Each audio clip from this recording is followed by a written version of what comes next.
Welcome to the deep dive.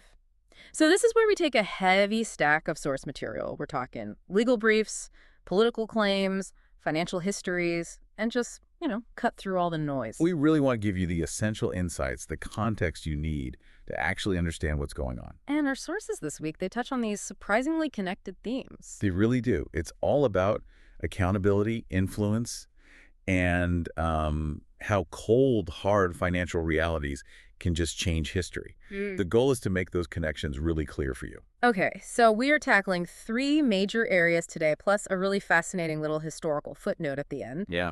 We're going to start with a massive legal win in the Nevada fake elector case.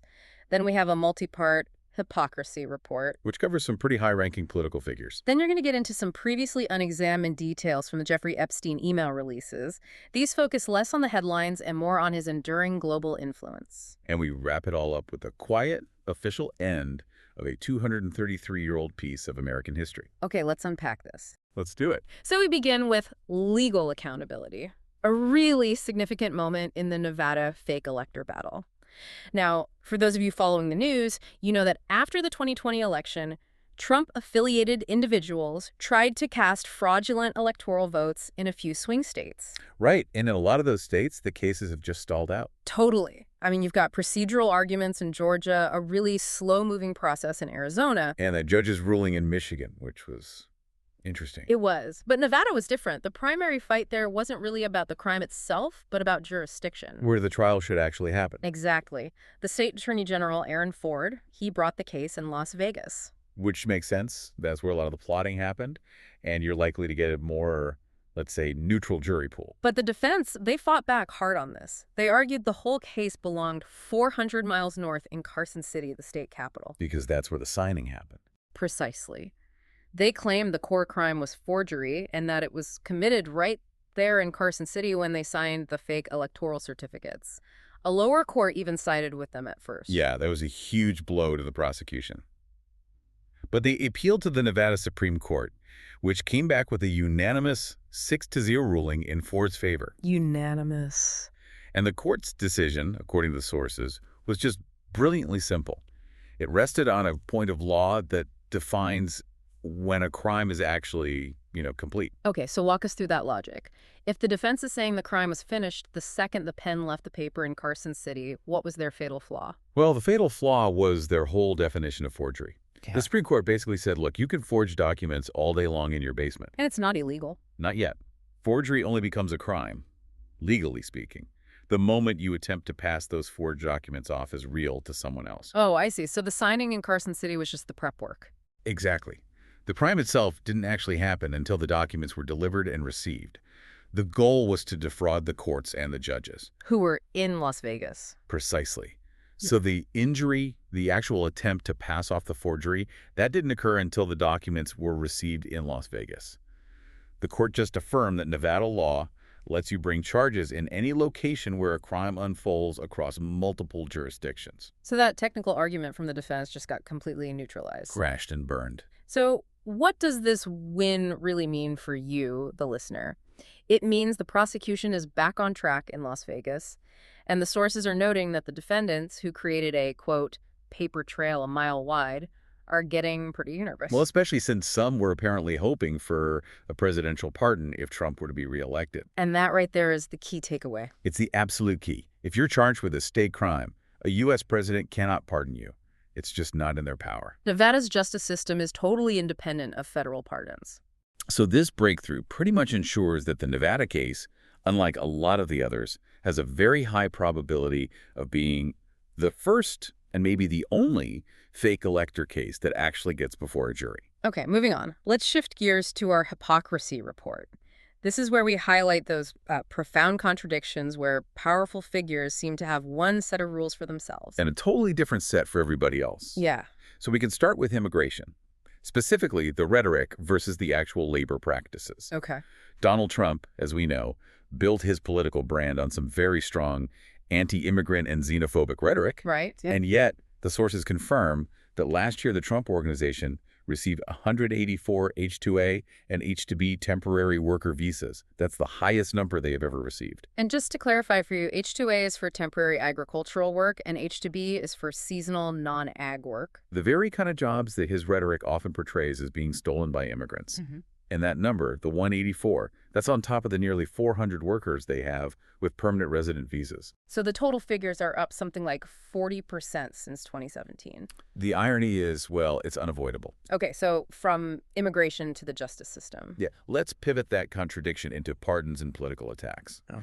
The sources point out that Republicans often use these tragic, violent crimes committed by people released under Democratic policies. We all remember cases like Willie Horton or, more recently, the murder of Laken Riley. Exactly. Those become central points in political campaigns. So the source material offers a counterpoint. A man named Jonathan Braun. Okay, who's Jonathan Braun? Braun was convicted of some very serious crimes, money laundering, drug trafficking back in 2019. He was then pardoned by Donald Trump. And the reason for the pardon? According to the source, it wasn't for compassionate reasons or new evidence. It was because Braun's family are personal friends with Jared Kushner's family. A political connection. And the results of that pardon have been, frankly, devastating.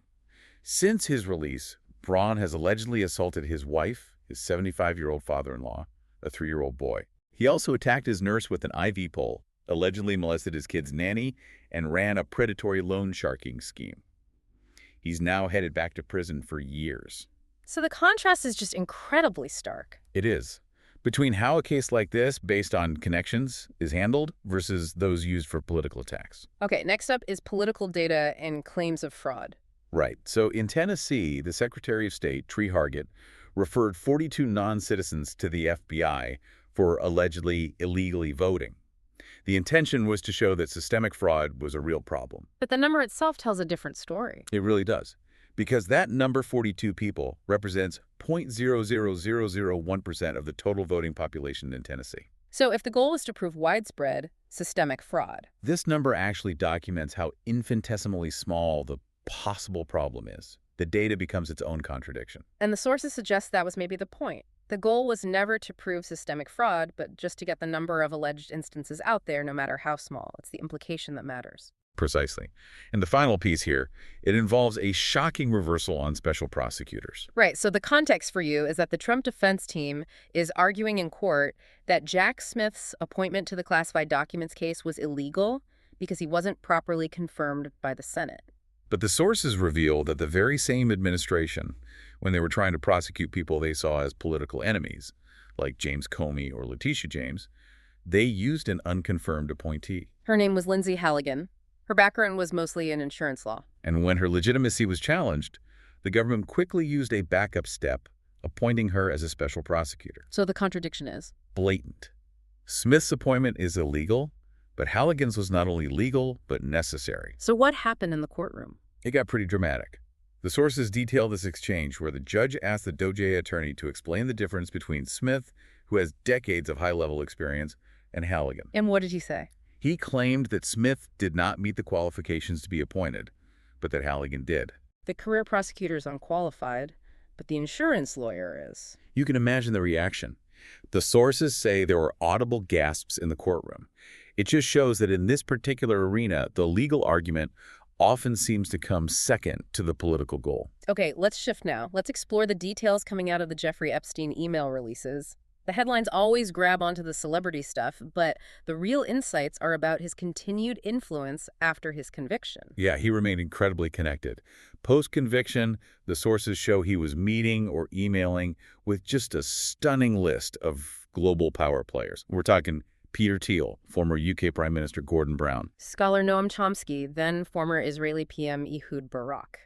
And even the then current president of Mongolia. He was not hiding out. No, not at all. He was still operating as this power broker, this intellectual advisor, giving financial counsel to people like Larry Summers, members of the Rothschild family, unnamed Middle Eastern sheiks. And an unnamed country leader. There's also this personality detail that comes through in the emails. That he was a highly self-regarding, almost pompous ass. Yes, constantly sending articles on science and psychology, writing these long essays on his own theories to friends like Chomsky.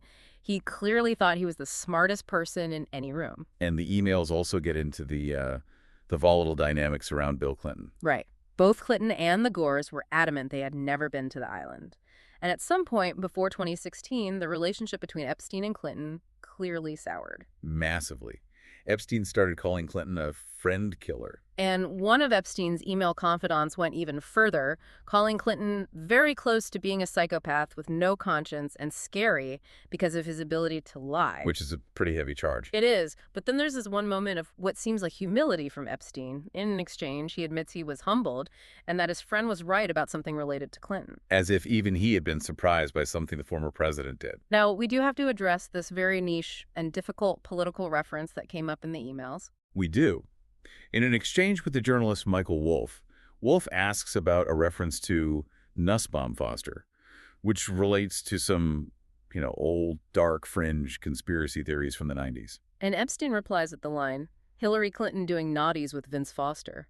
And it is so important to emphasize here, just as the source material does, that this is purely a claim made in a private email. Right. And the nature of the naughties, whether it's a video, a picture, a drawing, it's not specified or verified at all by the source. It just documents the kind of speculative material being shared between them. It does. And on the Republican side, the connections were there too. He spent time in Palm Beach with all the Trump boys in December of 2016. And his correspondence with Steve Bannon started in 2017, and they became, quote, close friends by March 2018. The influence really did span the entire political spectrum. It did.